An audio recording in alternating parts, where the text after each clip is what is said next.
A tree that experiences trauma will heal and adapt in a variety of ways.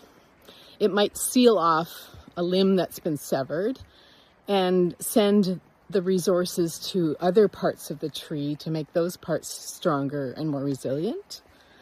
It might split its trunk into two and create two limbs so it has a greater chance of continuing to access the sunlight and grow to the upper canopy.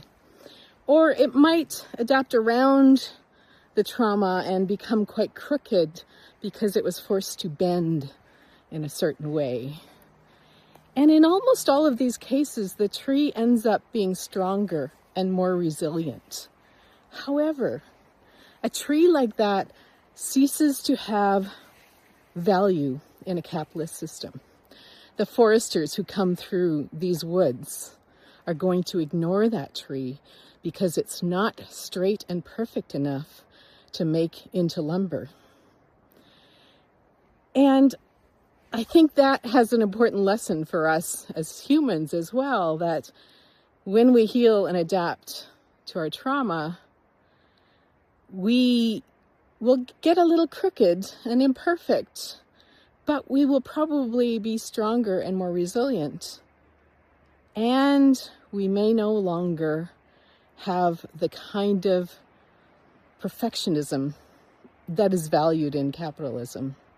We might get ignored and left behind. It might actually result in us being able to live more peaceful lives because those trees get left behind when the foresters come through. I want to show you one of my favorite trees in these woods. This tree is an example of what I'm talking about. It's one of the most crooked trees around. I believe it's a Douglas fir, and they tend to grow very straight and tall. But this one had to adapt to some kind of trauma.